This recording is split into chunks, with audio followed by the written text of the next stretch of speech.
I'm Cal Newport, and this is Deep Questions, episode 169. I'm here, as always, in the Deep Work HQ. Happy to announce that Jesse is back. Jesse, you look healthy and hale over there. I'm doing okay. It's good to be back. I forgot in just the 2 sessions you weren't here how much time it takes me, how slow I am, and all the clicking and dragging that is involved manipulating the computer to actually record these episodes. I got spoiled with you being here. When I had to go back and do it by myself, I was like putting a 2-year-old on a computer. It's like, let me click on that and let me drag. It took me forever, man. So I'm glad you're back. Let's put it that way. Yeah, it's good to be back. Thanks for having me back. You look good. You're healthy. Everything fine? Yeah, I'm doing totally fine. I was, followed the protocols, and now I'm back. Yeah, no, I think if my reading of the medical literature is correct, because you've had vaccine shots and you got COVID, you are now, and I believe this is the technical term, immortal. Do I have that right? I don't know if I have the science quite right, but that's what I understand from Med Twitter, that you are now immortal. It sounds good. I'll take it. Yeah, that'd be an interesting turn for our show if we just had a large segment each week that was just us giving terrible COVID advice.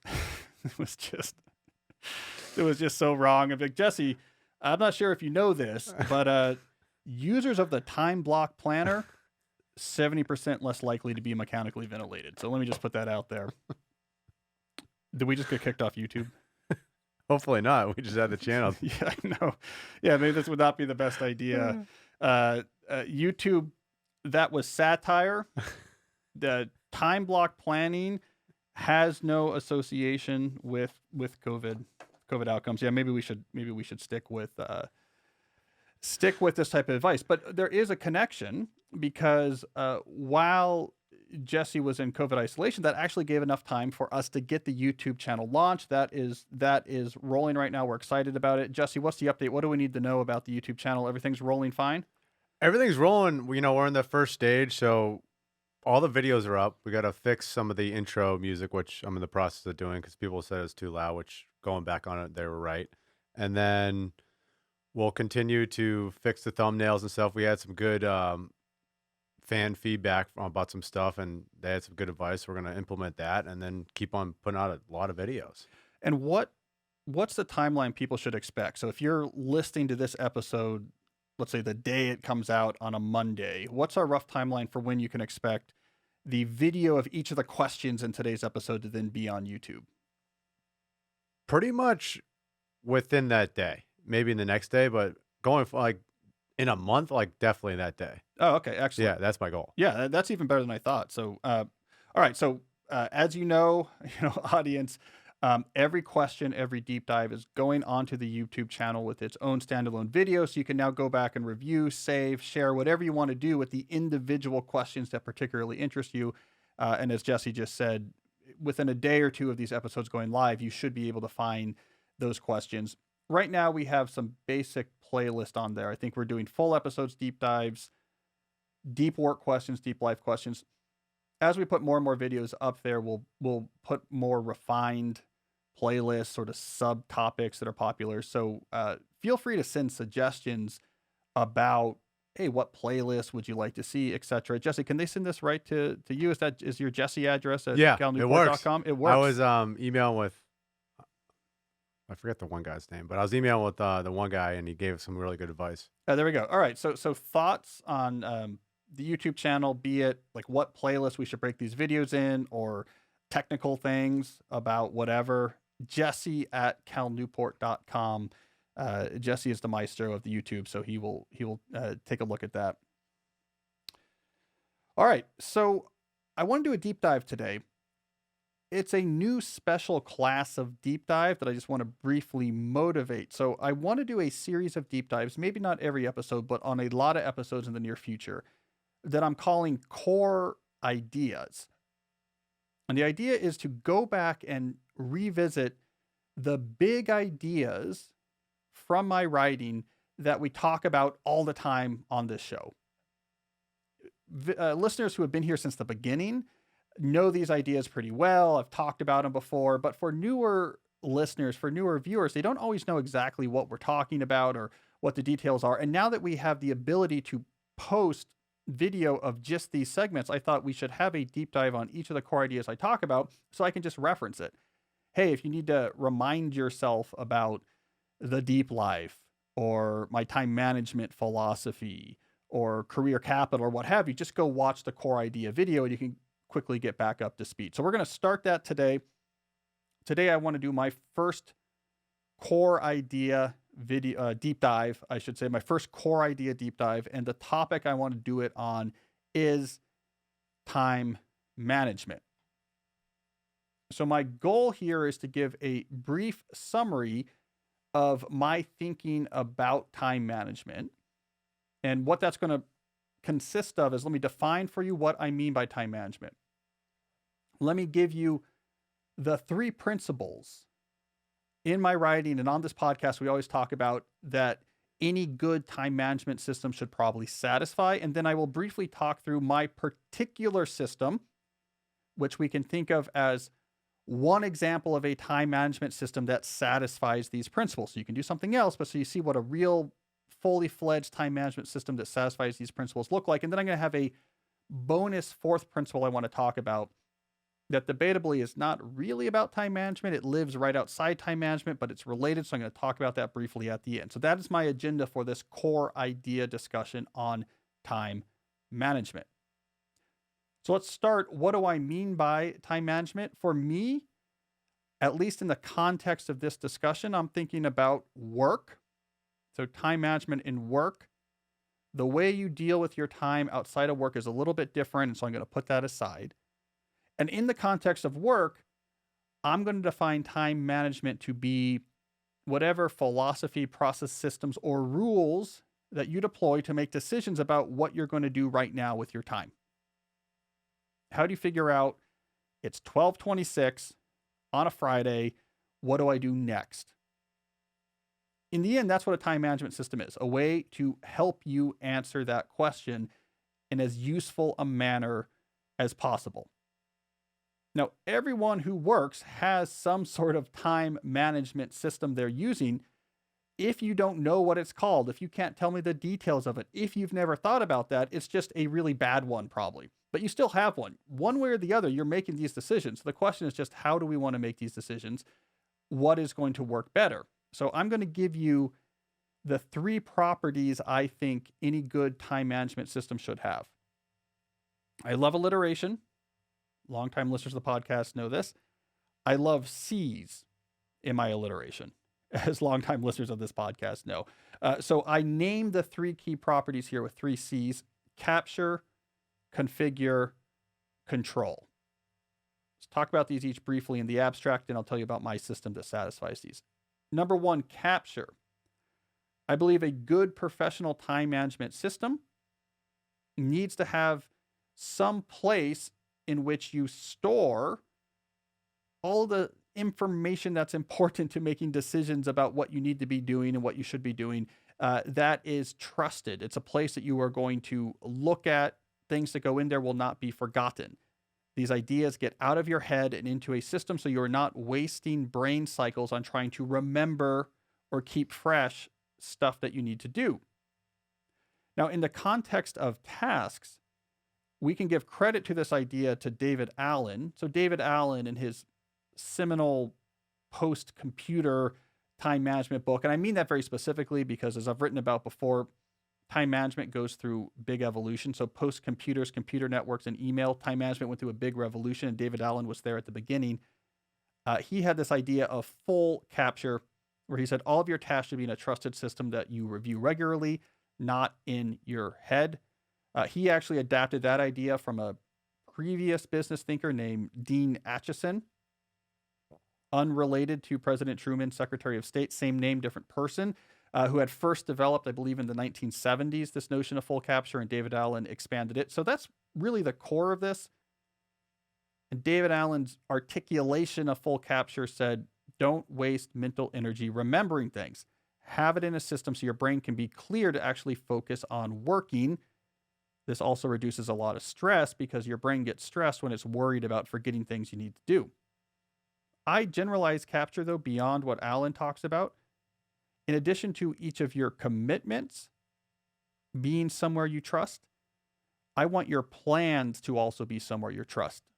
So any thinking you've done about what you're working on all sorts of different timescales, that should be written down somewhere you trust and review regularly as well. I think that's often overlooked, but the planning process of what's going on, how do I want to get my work done, what needs to be done this semester, what do I have to get done this week to hit this goal, that's a really important part of time management. I don't want that all in your head. That also gets captured. All right, second property, configure. All right, this is a twist that I've become increasingly a loud advocate for, which is care more about how you actually organize this information that you're capturing. I think you really need to think through, once I have this information written down somewhere, where do I put it? How do I organize it? Is it in categories? Is it broken up by role? Equally important, getting the relevant information consolidated. I'm really big on this. So not only do you have a really smart organization for all the stuff on your plate, you're also gathering in one place all the relevant information. You're not searching through your email inbox to try to remember, what does this mean and where are we and what do I owe this person? I'm supposed to get back to Derek about the program codes. What does that mean? Let me go through my inbox. Now, all that should be in one place. So these are our two goals with organize. That the information is organized well, where what you want to happen here, what you want to have happen here is that you can very quickly get the gestalt of what's on your plate, what's due, what's not, who you're waiting to hear back from. The information is put aside in such a way that it's not just a list with 100 things. And two, all the relevant information is there. I'm not scrambling around to figure out what I need to know to do this thing. All the information is there. All right. Control. The third property of a good time management system. Control says, instead of being reactive in your decisions about what you want to do with your time, and by reactive I mean just saying, okay, it's 12:23 on Friday. What do I want to do next? I don't know. Let me see what seems relevant. Let me look at my inbox. Let me look at Slack. Maybe I'll look at a to-do list and try to choose something off of it. Control says, don't be reactive. Don't wait till you get to the moment to say, what should I do next? Instead, be proactive. Make a plan for your time in advance that makes the most of the time that you actually have available. So you think ahead, you look at the time you have available, and you say, what do I want to do with this? I'm planning the whole picture at once. I'm not waiting till the moment to say what happens next. Now, on the podcast, I talk often about doing this control at multiple time scales. You'll hear me talk about multi-scale planning. This is where that actually applies. And what I recommend is that you should be doing this type of planning on 3 time scales: quarterly, weekly, daily. So quarterly, you have a plan for what you want to try to get done that quarter. What's important? What are the big projects you're working on? There could even be daily work that you want to really emphasize. Like, look, I got to get my cold calls up. So every Monday, Wednesday, Friday, I spend the first hour doing cold calls, whatever it is, but you're making this plan for the quarter. Looking ahead at the quarter, is this a busy quarter, not a big quarter? What are the big deadlines this quarter?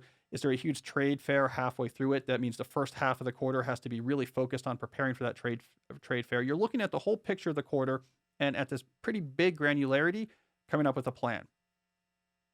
Every week, you then look at that quarterly plan and produce a plan for the week ahead of you. Now you're doing weekly planning. And when you're doing weekly planning, what you really want to do is get a sense of what's going to happen which day. And then finally, you get down to the daily scale, where you say, what am I actually doing during the hours of the day? So we're in weekly planning, you were looking at, what am I going to do the different days of this week? At daily planning, you're saying, here's my day. I have a meeting here, I have a call here, I have 2 meetings here. Here's the time that's free. What do I want to do during that time? So multi-scale planning, I think, is the right way to think about control. You're giving your time a job as opposed to asking in the moment, what should I do next? All right, so I think any good time management system should do capture, configure, control. Let me talk briefly about my specific instantiation of these properties, what my time management system looks like at the moment. So for capture, there is where I actually store the things I need to do. And I use Trello, which is a task board software system. So it gives you a visual metaphor for cards on a board arranged vertically in columns. I use Trello to keep track of tasks and commitments, and I use Google Docs to keep track of plans, the plans I have about various things. So Trello is where all my tasks are. Google Docs are where my plans live. So that's where in multi-scale planning my quarterly plan lives. That's where other plans live. Jesse and I, for example, have a Google Doc where we have our plans for the podcast, etc. Trello for tasks, Google Docs for plans. In addition to the storage systems, you have to have the capture tool. So the tools you use to capture things during the day on the fly that will then get later moved into those storage systems. Now, for me, I use two main ones. I have my time block planner. I am in a lucky situation where I was able to design and publish my own planner. So you can obviously find out more about that at timeblockplanner.com. But that planner has for every day a page in which you can capture stuff. So I capture stuff right in that planner. On my computer, I also have a text file on my desktop. I call it workingmemory.txt because I think of it as like an expansion of my actual working memory. And I use that when I'm on my computer to capture things, especially when I'm cleaning out my email. I can just type much faster than I can write, and I capture all sorts of notes in this document. I work through ideas on the document. It really is like an extension of my working memory. So a lot gets captured in there. If I'm in a meeting on Zoom, things are popping up I have to do. I'm writing it probably right there in that workingmemory.txt. At the end of every day, I do a shutdown. My planner even has a box I checked. It says shutdown complete. That indicates I've done my shutdown. As part of that shutdown process, I look through everything in that planner, everything in workingmemory.txt, and I get it into one of those more stable systems. Goes on the Trello or I update my Google Doc. So those things get pushed back down to zero. They're temporary tools to capture, and then they get moved into the more stable systems. The one addendum I should add there is the calendar. Obviously, some of these things are appointments, so that goes right to the calendar. All right. Configure. I mentioned I use Trello for my task. The way I actually use Trello is I have a separate board for each of my different professional roles. I keep a separate board as a writer, a separate board, for example, as a teacher, which I keep as a separate board as a researcher, etc. Those are then split up into columns. There's a few standard columns that every one of these boards have. I typically have a column where I put tasks on there that's called to be processed, where it's a pretty complicated thing I need to do, and I don't quite understand all the details of it, but I don't want to keep track of it in my head. But also, it's 5 o'clock and I'm shutting down. I don't have time to spend 20 minutes figuring out what does this mean? Like, what are the actual actions here? So I'll just throw that in the to be processed column. I usually have a column on each of these boards for waiting to hear back from. So if I've sent someone a note and I need information from them, and that information is critical for me to keep making progress, I like to put a card on my Trello board under waiting to hear back that says, here's what I'm waiting to hear back from, and here's what I'm going to do once I get that information. I don't want to remember that in my head. So I put it on there. I typically have a column for things I'm working on this week. And I'll typically have a column for if there's specifically persistent initiatives within that role, I'll give it its own column so I can really quickly see for this thing I'm working on, what are all the different things that need to be done. So as a researcher, there might be a column for a paper we're preparing for publication. In my administrative role at Georgetown, there might be a column for a search committee that I'm on. Here's the relevant tasks. The time that I really get into and clean this up and look at it and move things around and check in on it is when I do my weekly plan.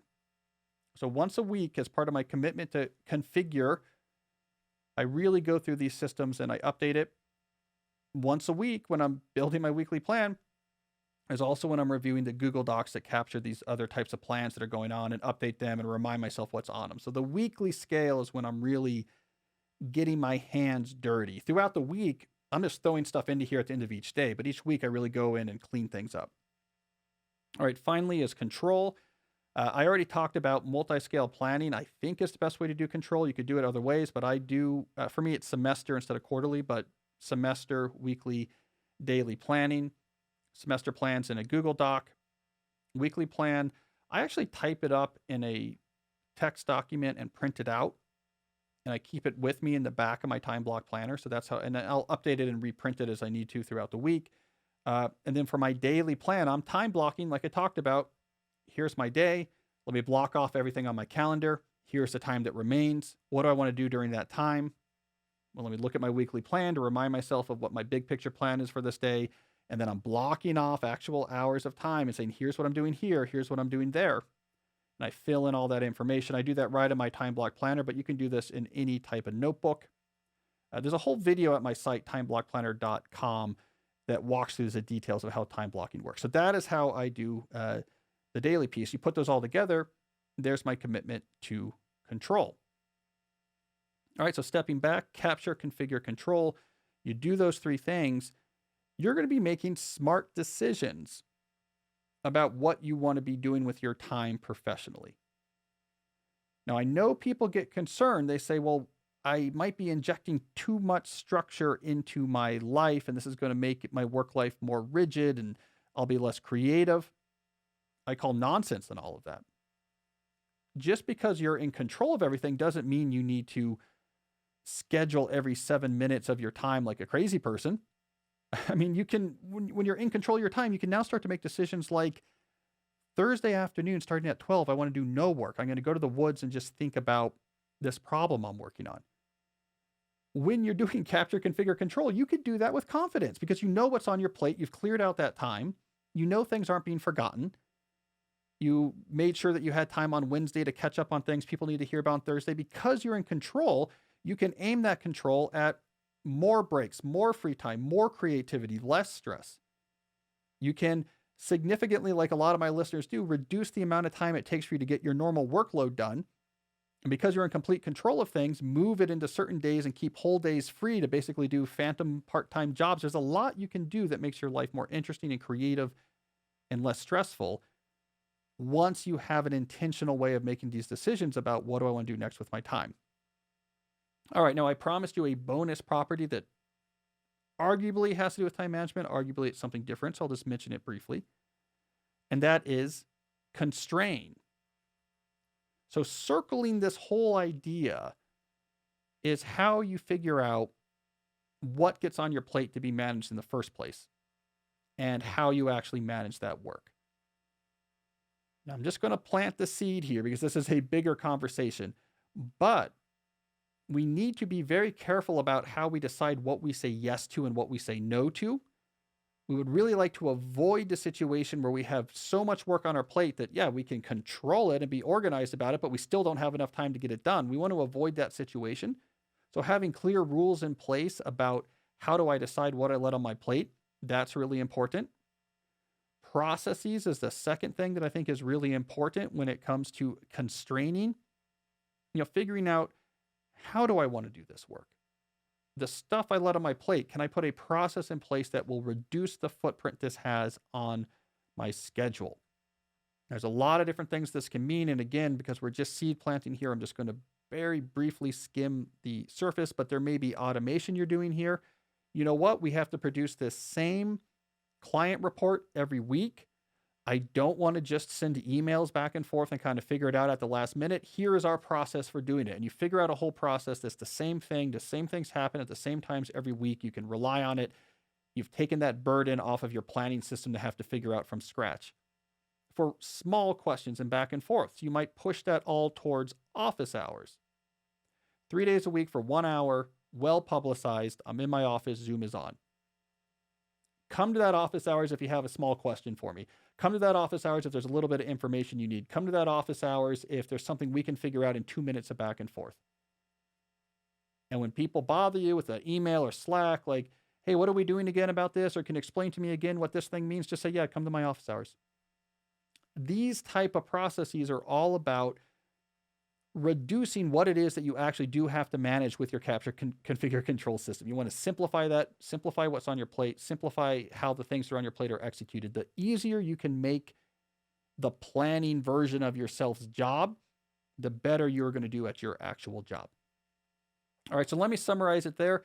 That is my thinking on this core idea of time management. All right. So that's a lot. It's a lot on time management there, Jesse. Do you do capture configure control? Have I converted you yet to my full Oh yeah, philosophy? like I was a fan when you first started your podcast, so I started implementing all that. I actually do have a question though. So what's the latest you ever put together your weekly plan? Monday morning. Yeah. And sometimes, actually, let me be honest. Sometimes, so I often do it on Mondays. Sometimes I don't, like I'll have meetings right off the bat on Monday or something like this. And in those days, it'll actually get done later on Monday. But basically, I want to have my weekly plan done before I get to any non-spoken for time in that week. So if I know I have a meeting from 9 to 11, that's fine. But if at 12, I don't have something scheduled, I don't want to make a decision about that without a weekly plan to reference. And so I'll do that. And it takes a long time, I should say, for me, because I have 17 jobs.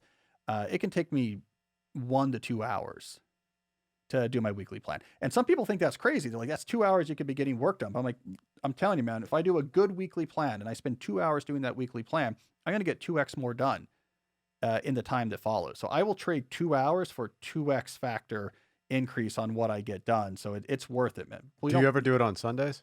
I don't do it on Sundays.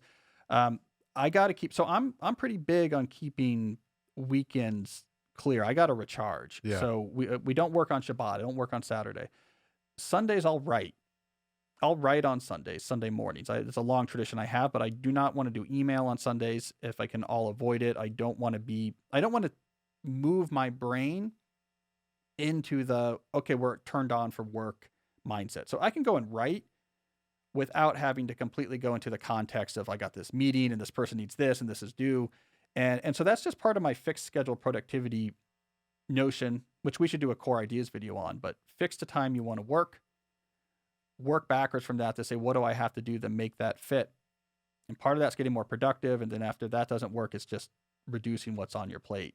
And so for me, I keep weekends clear. I mean, I have enough, I get enough work stress. Yeah. That also be working on weekends. All right, let's do some questions. We will start here, as always, with some questions about deep work. Coffee up. All right, so our first question comes from Alessandro. Alessandro asks, what does deliberate practice look like for computer programming? And he goes on to clarify that he finished a master's in applied math. He has a junior software developer job, and he wants to get better fast. All right, so we talk about deliberate practice all the time. Quick primer: it's the best framework we have for understanding how people get better at complex skills, be them physical or intellectual. It requires stretch. So activities designed to stretch you past your current comfort point. If you're not stretching, you're not going to improve. And then 2, it requires feedback. Feedback so that you know that whatever you're doing here, the stretch activity you're doing, that you're doing it right? That you're doing it right and you're doing it well, because underneath the hood that is our skull, you're really trying to isolate the relevant neural circuit and fire it as cleanly as possible, because what fires together wires together. So you're going to get more myelination on those circuit connections if you isolate it. So what you want to be doing is really focusing on doing the thing you want to do better. So you need feedback to make sure that you're doing it right. All right, so how do you get that in computer programming? Write real code, right?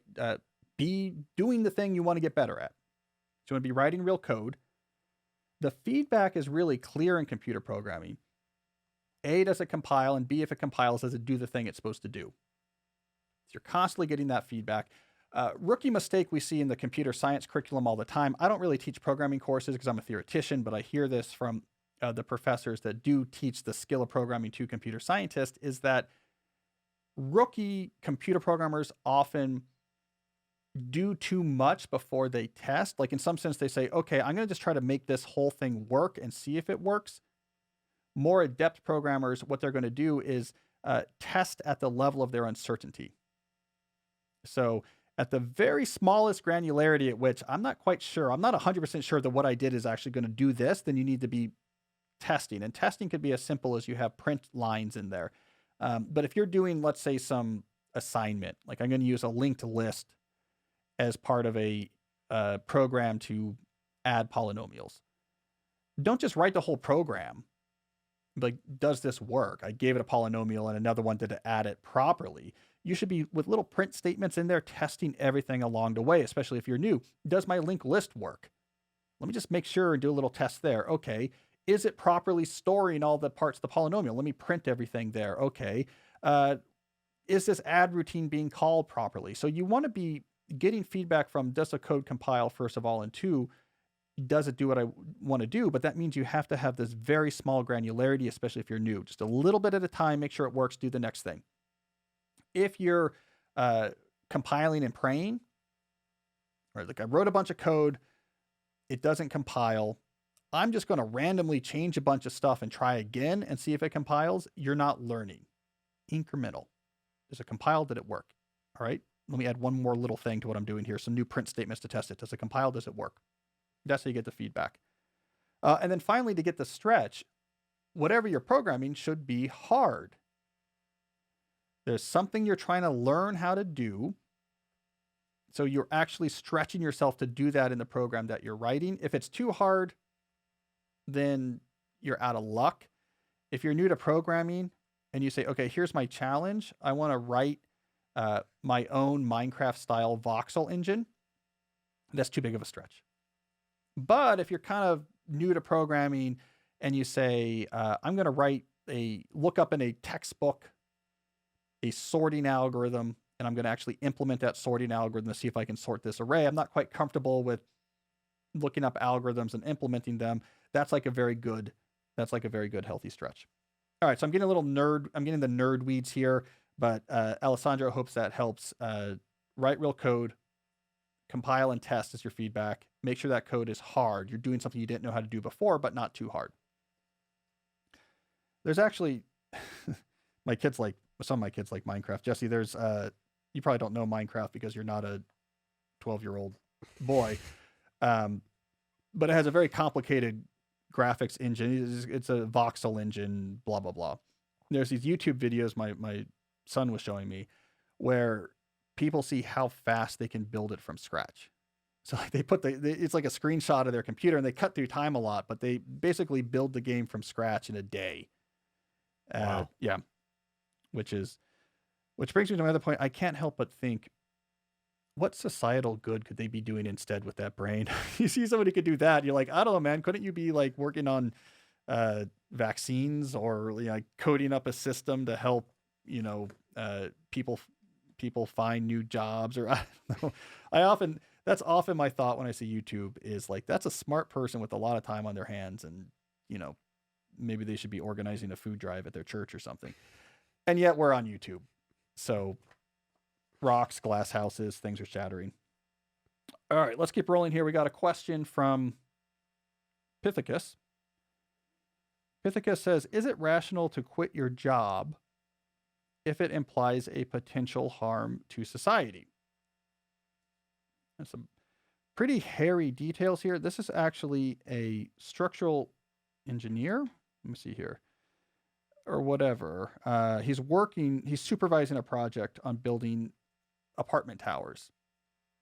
And he thinks there's a problem, a design flaw in the towers that under very rare circumstances could be catastrophic. And he's being ignored within his company when he brings this up. All right, so let me give you a general and a specific response to this issue. In general, in my book, So Good They Can't Ignore You, I talk about disqualifiers for a job.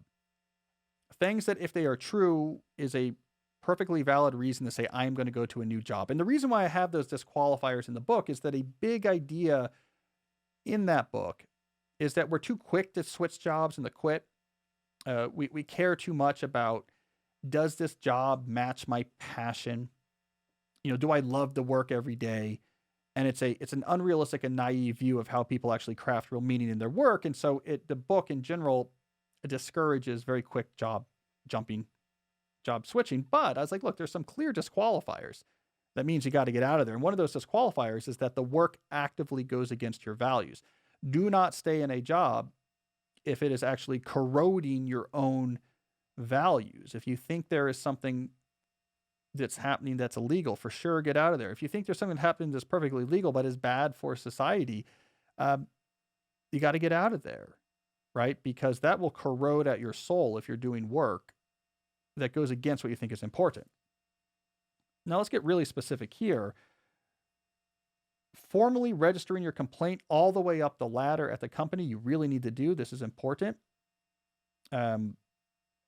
If that's not working, to formally register that complaint outside the company, you're probably ethically obligated to do that as well. Basically, some whistleblowing behavior. Now, I mean, I get the hesitation because you're not quite sure that this is an issue.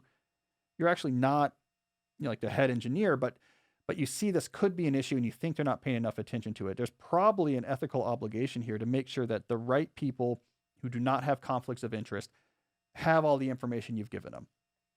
And if even after all of that, people are like, I think it's fine, then maybe this issue is not what you think it is, right?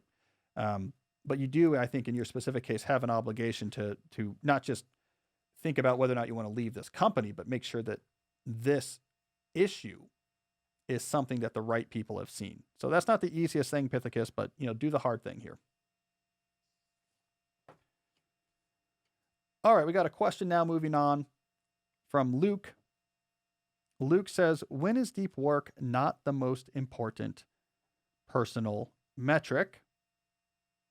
All right, he elaborates. In the book, Decoding Greatness, Ron Friedman talks about the importance of tracking your important metrics. He even quotes you.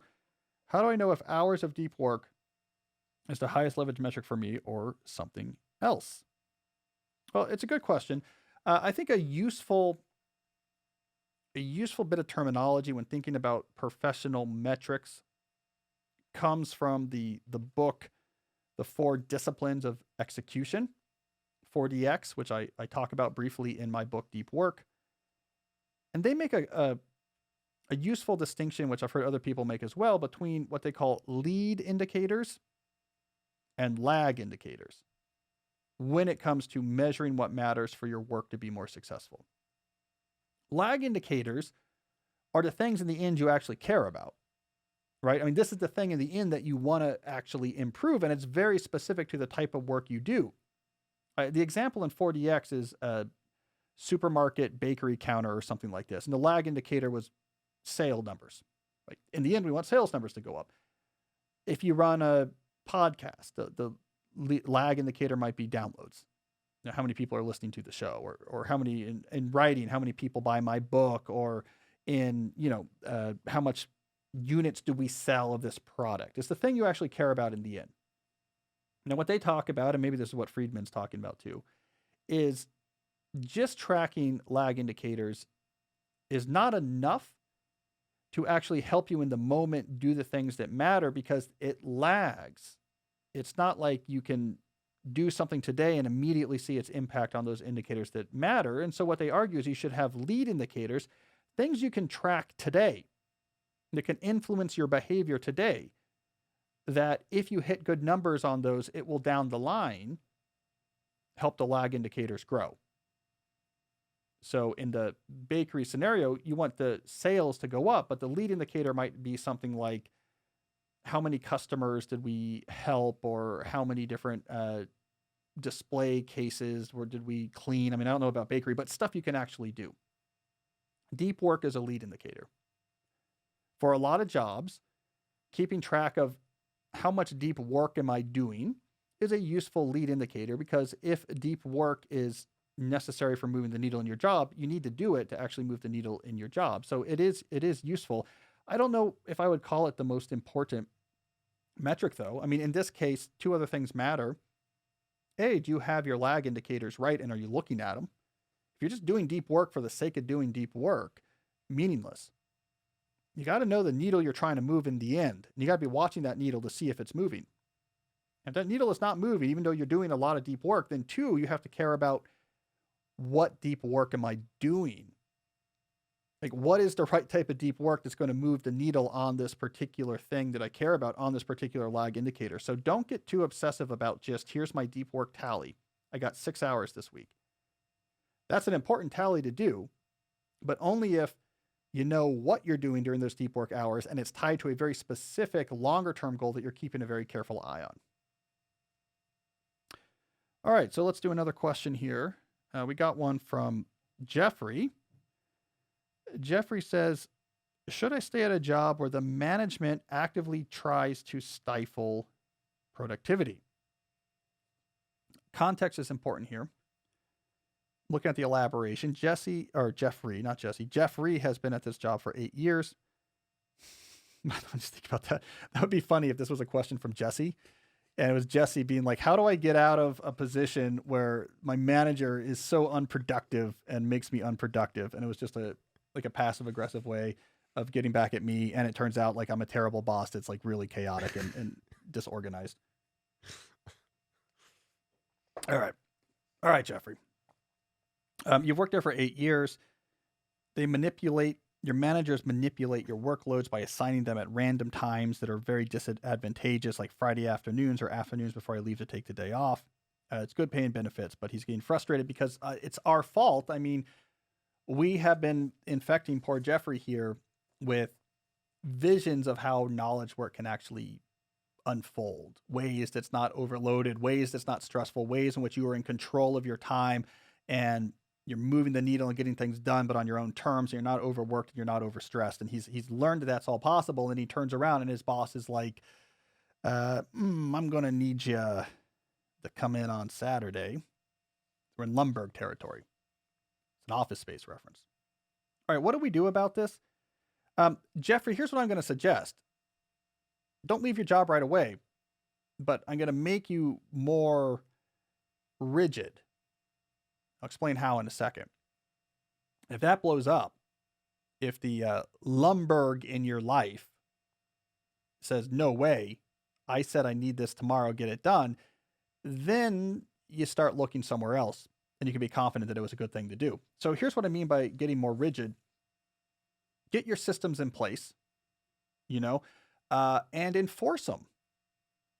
So like in this case, you need a system, and this is something I've been working on recently in some of my thinking that I haven't published a lot yet. So I'm giving you some ideas that are hot off the presses. I'm a big believer in this external work system approach, where instead of just in knowledge work, thinking about all things that need to be done as existing on individual people's plates. We just throw these around on the people's plates. Jeffrey, do this. Now it's on your plate, and I don't have to worry about it. Hey, Jesse, you do this. Now it's on your plate. I don't have to worry about it.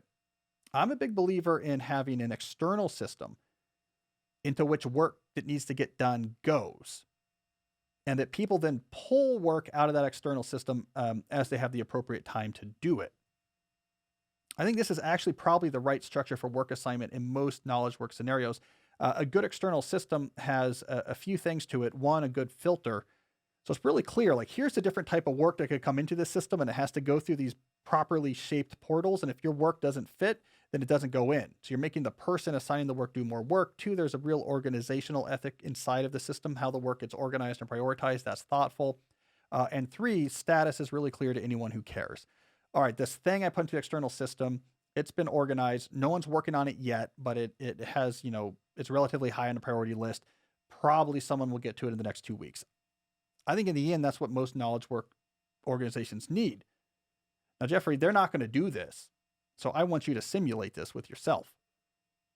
I want you to basically imagine that you have an external system you can control where work comes in through these holes. It gets organized. If it doesn't fit, then it can't come in, and clear status is given to the people who care about it. And then there's what you're actually working on this week and this day.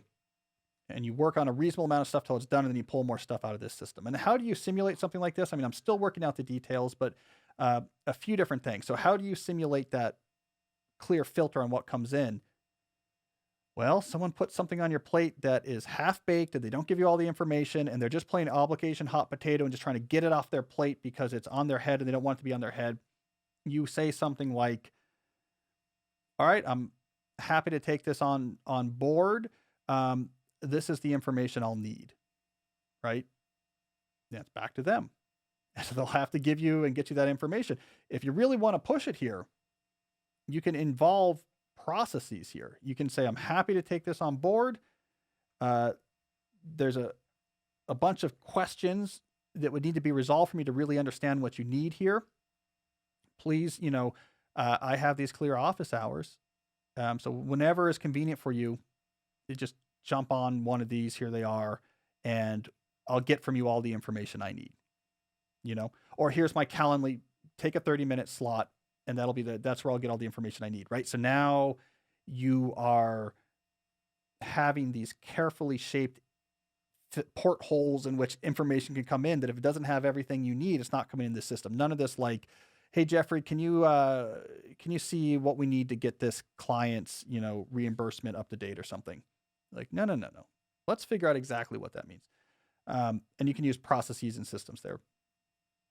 Two, okay, once they're in the system, make its status really clear to people. All right, I've taken this into my queue. I'm looking at my queue now, and there's like 3 or 4 things ahead of this. So my best guess is probably it'll be a week from now before I can get to it without changing priorities on the queue. Now this means you got to have you got to have this information really well put together. You got to have keeping track of everything, what I'm working on. I mean, you got to have your act together, Jeffrey, if you're going to pull this off. But you're giving them that good status update. And then from an organizational perspective, you're keeping it really clear. All the things, all the information, their status. Use a Trello board for this. Like, here's the stuff that I have all the information. Here's the stuff I'm waiting to hear back on. Here's the relative priority. And you got to be very careful in your weekly and daily planning to be pulling things from this list and actually getting the things done and being reliable. They can depend on you. You can get idiosyncratic credits. Idiosyncrasy credits. That's the term. It's an Adam Grant term. You can get those credits, the ability to do things weird if you actually deliver. If you don't deliver, that you get no leeway. And then actually, there it is. The stuff's in my system. I pull out what's reasonable for the week. They don't have the option anymore of saying it's Friday afternoon, get this done, by Saturday morning. And if they want to push back, they can push back, but they have to push back on your system. And they have to say, I don't want to have to give you that information. If they say, no, I want this, whatever, you're like, okay, but let me just tell you, these are the things that have to get moved to lower priority, right? They have to confront how much time you actually have available. One of 2 things will happen. One, they will say, Jeffrey's great. He's been here 8 years. He delivers. He's awesome. We don't want to lose him. I really just wanted clarity anyways, right? I mean, and here I'm simulating the boss. I'm really disorganized. I hate having things in my head. I throw things on your plate as soon as I think about them because I don't want to have to worry about them. So long as I know I can trust you, oh, it's in your system, you have the information, it's going to happen in 2 weeks, and fine. I don't have to think about it. You do you. Or they say, no. Like, forget that. You need to just respond to me and do everything right when I say it. And then Jeffrey, you have the information you need that it's time to find a different position. It might be quitting that job. It might be changing your position within that company so that you're much more independent, or you're trading performance for freedom. All right, I'm going to be more like a consultant. Pay me by my performance, but you can't bother me. Whatever you need to do, but give that a try. Give the external system a try. You might be surprised how much they'll put up with. All right. Let's see here. We got time for one more question. Let me do one more quick deep work question. This one comes from Sammy. Sammy says, what are your tips for a mother of 2 small kids doing masters? Well, I mean, first of all, the fact that you have 2 small kids doing master's degrees tells me that you've got some pretty amazing genes. So congratulations. I was trying to explain to my oldest son, who's 9, the plot of Doogie Howser, MD, which was a show that was popular when Jesse and I were kids. It did not compute. He was like, wait a second. There's so many questions. And you know what? It didn't compute not because he couldn't understand it, but because there are a lot of questions about Doogie Howser, MD, and the fact that this 12-year-old was being licensed to practice clinical medicine in emergency rooms. There's a lot of questions about that show. But that's what I think about when I think about 2 small kids doing master's degrees. Jesse, and I don't mean to go on the side, but MIT had some of this stuff going on, right? Like MIT CS I'm sure. program gets some pretty interesting, weird brains. But there was a kid when I started my PhD program. He was another incoming computer science student, and he was 14, maybe 15, maybe 16, but I think like 15 years old. He had not only finished his undergraduate degree in computer science from University of Washington, which is a great program, he had gone and worked at Microsoft for a while and was bored. It's like, I'm going to go get a PhD. So he had been in the workforce for a while before he came back to get his PhD, and he was like 15 years old. So, so a strange place. Did you talk to him a lot? He was a systems guy, so I didn't know him well, and I don't think he actually stayed for his PhD. The problem with PhD programs like at MIT is the entire time you're there's like literally people, not literally, okay, so the opposite of literally, but there's people knocking at your doors with wheelbarrows full of money. In reality, it's emails from headhunters, etc. But basically, here is a wheelbarrow full of money if you follow me to a job, and they pick a lot of people off. Mm-hmm. Like you'll just get things from headhunters. Like, we will starting salary $450,000. Let's rock and roll. Come to my quant fund or whatever. And so you lose a lot of people. They'll get their masters along the way, and then they're out the door. So it's only us suckers that actually stick it out all the way and become low paid professors. But all right, Sammy, I'm sorry, I'm completely off your question now. All right, I was making fun of your ambiguous wording. Sorry about that. So let's start this again. Sammy says, what are your tips for a mother of two small kids doing masters? All right, it's what is that, like a dangling modifier? It's the mother, not the children's, doing the masters. All right, we get that. How can she find focus time in the midst of being a wife and a mother? Let's get ages. 9-year-old and a 3-year-old. I have one of each and a 7-year-old in between, so I empathize. Sammy, two things. One, acknowledge like it's a really hard thing you want to do right now. So it's important that you don't come into this with the psychology of, oh, I should just be able to do this. No big deal. Let's just like rock and roll. I bought a bullet journal. We're good. Like let's just go after it. I read Lean In. That's really hard. If you're those are hard ages. The 9-year-old is probably in school, but the 3-year-old might not be. So that's hard. Acknowledge that think about it like you told people, I'm going to run a marathon. We're like, oh, that's so hard. And like, that's how you think about it. Don't think about this as an easy thing to do. It's not. So I don't want you to feel bad about this being hard. 2, in those situations, you need to autopilot all the work. And by autopilot, this is my terminology. This goes way back to the early days of my writing on my website for students. But autopilot schedules is where all of the work that needs to be done, you figure out in advance. This is where it always gets done, when it always gets done. So you can't in this situation succeed by just saying, oh, what's due tomorrow? Oh, I got to do some readings and write a paper. Let me go get that work done. That barely works for 19-year-olds who are living in a dorm and only doing school. It's not going to work for a mother of 2 children. So you got to just figure out, like, this is when my reading gets done. All right, I dropped a 3-year-old off at daycare and I have this 2-hour window, and that's always when I do my reading for the English class. And Sunday afternoons is for paper writing. So every other Sunday I work on papers. Like, you really got to not be thinking at all about what should I be doing today. Autopilot that all out. Figure out how much time you need, what work you have to do, when it gets done. So you can be really optimal about this and really be smart about where you try to fit that time. If it still doesn't fit, which it might not, then you have to slow down. You have to slow down the program. You have to find a way to do it on a longer timeline. Face the productivity dragon, but if the dragon is too big, don't charge into the cave. That's a great thing about autopilot scheduling is you get to stare it in the face and say, can I make this work? And if you can, this autopilot schedule is going to give you the best possible chance of making it work. And if you can't, you say, okay, what can I make work? And you adjust what you're doing until it fits. All right, I think that's good for questions on deep work. Looking at our time now, we're running long, but that's okay. Let's do a few questions on the deep life. All right, we got a question from Sarah. Ooh, another parent question. Sarah says Do you view raising children as something that can be part of the deep life or something that is mostly an obstacle to the deep life, though valuable in a different way?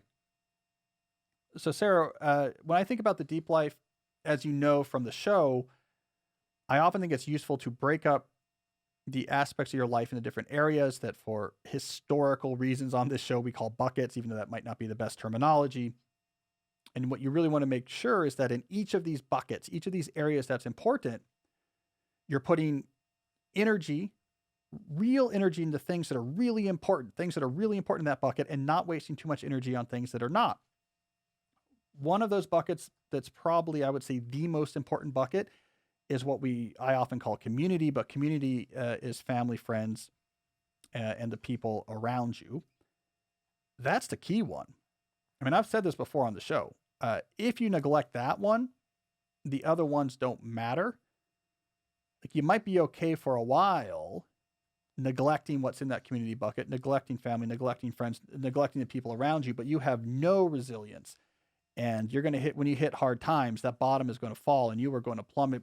Homo sapiens are very social beings, sacrificing on behalf, time and energy on behalf of others that are important to us is at the absolute foundation to living a deep life. So no, it's not an obstacle to the deep life. It's bucket you have to take care of first before you think about the craft bucket, for example, where your work might be, or before you think about the constitution bucket, where exercise and fitness and health might be, for example. Now, the reason why I think this is an important question is you know that. So I think the issue is there's a semantic thing we should clarify. So when you say valuable in a different way, I think what's happening here is that you are defining the deep life too narrowly. You're probably thinking of the deep life as meaning I do deep work in my job. And so a deep life does a lot of that. And anything else that gets in the way of that is an obstacle to that.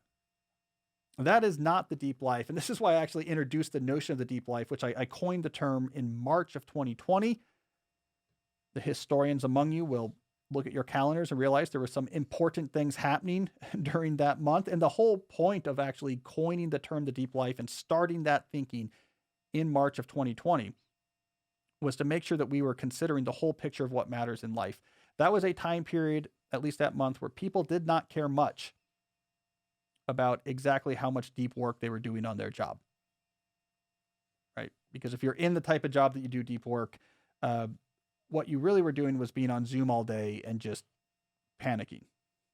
So it was a time period where we said, okay, the whole life matters. This disruption makes that clear. If you do not have all of the buckets firing, what happens when there's huge disruption? Your bottom falls out. You plummet. We don't want that to happen again. All parts of the deep life matter. So no, your kids are critical to it.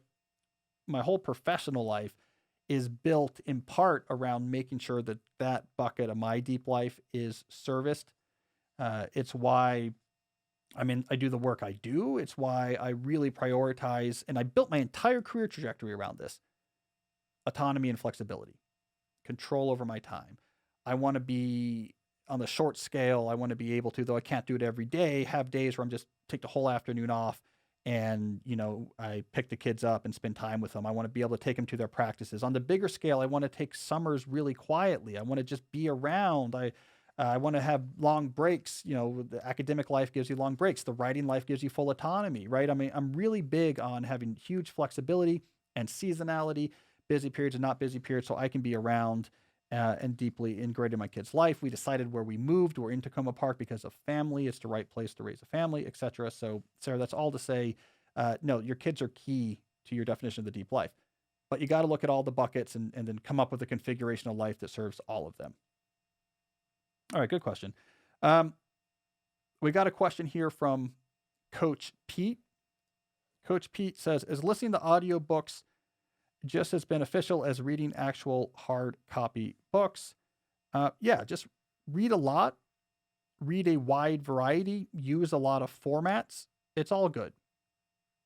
It's all good. I just think reading is calisthenics for your brain. It opens up your brain. It's also the source of raw ideas and vocabulary and even argument structure. It is the grist that you then chew up in your brain to make that brain way more effective. So I just say read as much as you can and don't sweat the details. This is why you'll see, for example, when I do my monthly report on the books I read, that I'm all over the place. A huge variety of different topics, and I don't care. I just let's go, let's read. Let's just have it going. And I think it's the same thing as if you want to just be generally in shape, do a bunch of different things. Bike, I row, I lift weights, I do calisthenics, I do some CrossFit, I'm playing on an ultimate frisbee team. You just throw a bunch of stuff at it. It's good for you. All right, we got a question here from Jacob.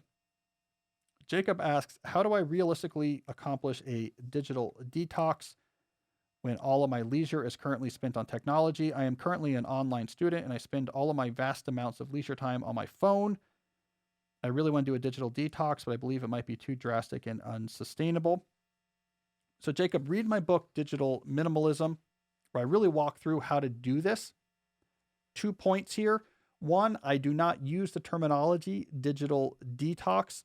That term has been appropriated by people in the digital space in what I believe to be an inappropriate way. They took this term that's most heavily used in substance abuse and they completely changed it to be the opposite of its original use, its original intention. So I don't like it. So if you look in the substance abuse community, what is a detox? Well, you're literally trying to eliminate the chemical dependence on the substance and doing it under a controlled circumstance. So you're at a detox center. So there is no alcohol there, and there's people there who can watch to make sure that from a health perspective that you're okay. So that's part of it. But the second part of it, and it's the part that makes the whole thing make sense, is that you also then re-engineer your life during this process so that when you come out of it, you no longer have that relationship with the substance that caused the problem in the first place. You would not run a very successful, let's say, alcohol detox center if you say, here's our plan. You come here, you spend the month, it's really hard, you get the DTs, trying to get off your alcohol dependency, you white knuckle it, we get you off of it, and then on day 31, we all go to the bar to celebrate you doing it. No, you build a whole life without alcohol. And yet in the digital community, they have taken this term and they apply it to mean exactly that. Like, yeah, let's take a break from these technologies that we feel like are ruining our lives before going back to using them as before. That is the opposite of the intention of a detox. So I do not like that term. So I introduced a new term in my book, declutter, digital declutter. And you spend 30 days away from all these optional technologies with the goal of completely rebuilding your digital life from scratch when you're done so that it's something that is sustainable and a source of good, not bad. So no detox, declutter. Read the book and I walk through how to actually do it. The key thing you're going to see is that if this is going to work, you have to aggressively fill the newly free time with experimentation and reflection. You have to actually go do lots of other activities, learn new things, try new things. You have to join things and go places. You have to spend a lot of time alone with your own thoughts and reading. Active, active, active. That is the key, Jacob, is you replace what you're doing before with things that are better. You get much more insight about what matters to you, what you find important, what real pleasure feels like versus superficial dopamine hacking that these devices are doing. And then when you're done with those 30 days, you rebuild your life from scratch. Read Digital Minimalism.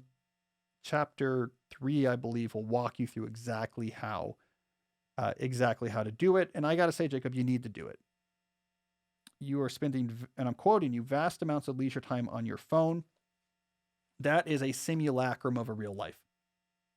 You, my friend, are in the Matrix, but if they were running the Matrix off a kind of sucky computer, you're in like an Apple IIe Matrix where it's not only it's like a simulation of life, but a pretty bad simulation, pretty impoverished simulation of life. You don't even know the feelings of deeper satisfaction you could be experiencing. You don't even know the sense of competency and awe and gratitude that you could be feeling. You don't even know what's possible professionally with building skills and crafts and seeing your intentions in your brain be made manifest concretely in the world, the quiet satisfactions that provide, the non-trivial sacrificing of time and attention on behalf of people that you really care about. There is a depth and a resilience that is possible in life.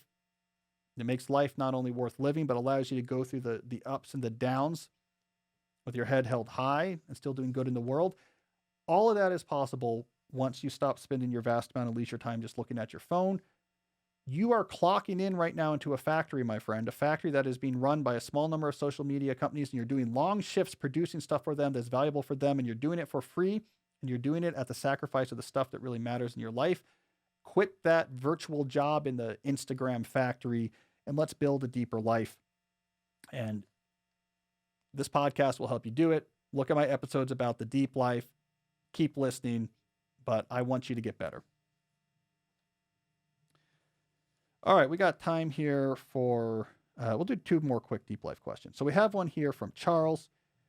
Charles says, how can high school students excel in this new age without SATs? Well, Ben, focus on your grades. I mean, the academic formula has always been grades plus SAT scores. For the vast majority of colleges, basically the only thing that matters is your grades and SAT scores. If they're where they need to be, you get in. If they're not, you don't. So now you're just doing grades instead of grades plus SAT scores. If you're in one of the very narrow group of people who's applying to a college that is selective enough that grades alone are not going to be enough to determine if you get in, and they're going to look at other aspects of your life and your activities, read my book, How to Become a High School Superstar. I get into how to do that game sustainably, how to make yourself impressive to college admissions officers without living a overworked, miserable grind life. It's a cool book. I profile a bunch of students I call relaxed superstars who got into good schools without stressing out, and I deconstruct how they do it. So you'll like that book. But again, for the most part, for 95% of the people, get good grades. All right, final question here comes from Helen. Helen says, can you talk about the dangers of social media in 2 particular contexts? Stalkers and people who put their jobs at risk by silly things they post. Both of these are real issues. Helen, these are good. I'm glad you brought these up. There's lots of issues that come with having a kind of constant interactive interaction with basically the entire world in a wide scale platform with a homogenized interface. So everyone just looks the same to everyone else. Yeah, stalkers are a big deal. You get weird. Sometimes it's just trolls, but sometimes it could be more scary than that. Tim Ferriss have talked about this. Tim Ferriss has huge issues with this. People find him. They look up his address and real estate records. Crazy people get obsessed with him. So yeah, there's a cost to putting yourself out there. Now, Tim Ferriss is very famous, but why expose yourself to those costs? You know, especially if you don't get the fame and fortune that comes with that fame. Social media just allows you to expose yourself to those type of issues without the reward. And then people who put their jobs at risk. Yes, it's a big source of stress. It's a big source of stress. You hear these stories because they get captured and amplified and spread of individuals that said the wrong thing. Whatever. It was a joke that landed flat or was taken out of context, or they weren't at their best, and then their job is gone. Yes, there's a fear of that happening to you, but way more pervasive is the fear. I mean, that could actually happen, but the fear that could happen is just going to pervade your life if you've decided that I'm going to just post a lot of things on social media. I do not understand this cultural belief we had. It's something I've really pushed back on a lot, that like everyone has to be on these platforms using them. They don't, and most people shouldn't be. Most people should not be on Facebook or Twitter or whatever, sharing their thoughts about everything. I mean, I know it presses some buttons, but people don't care. They're not following you. They don't really care. But you're giving yourself all these stresses by being out there in the public eye. I mean, I'm barely in the public eye, and there's like 80% of it I hate. Why would you want to do this voluntarily?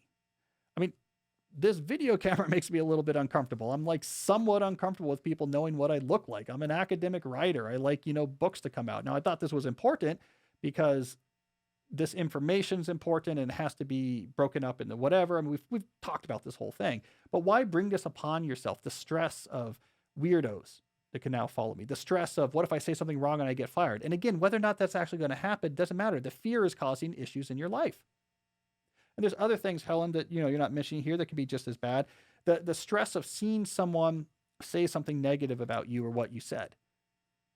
We're not wired to handle that. We're wired to take that very seriously, because historically, when someone is saying, you're terrible, it was someone in our tribe, and it meant that we were probably doing something terrible. Now it's just sport on Twitter, but why expose yourself to that? This cultural idea that if you have to be on social media and it's weird if you're not, I think it's just crazy. I think social media should be a thing that, like, for some people, like, has a very clear use, but it's not a universal. It's not like if you're not on Twitter, it's deciding to ride a horse instead of driving a car, or, you don't own a television. I think it should be way more narrow than that. Most people don't need to be on there. Most people, at least posting on there, most people's life would be significantly less stressful if they weren't, for all these type of reasons. There's a lot of negative externalities to interactive social media use. And Helen, you are right to bring this up, because it's yet another reason why we should be way more careful about these technologies and be way more suspicious about the current cultural climate that, at least until a minute ago, basically made it seem like if you were not on all these platforms sharing your thoughts with the world, that somehow there was something wrong about you. Being in the public eye is a weird place to be. It's a fraught place to be. Don't throw yourself into that for no other reason than just people thought it would be cool to have that app. All right, well, that's all the time we have for this episode. Thanks for watching. Thank you, everyone who sent in their questions. If you like what you heard, you will like what you read in my newsletter at calnewport.com. Go subscribe to that. We'll be back on Thursday with a listener calls episode. And until then, as always, stay deep.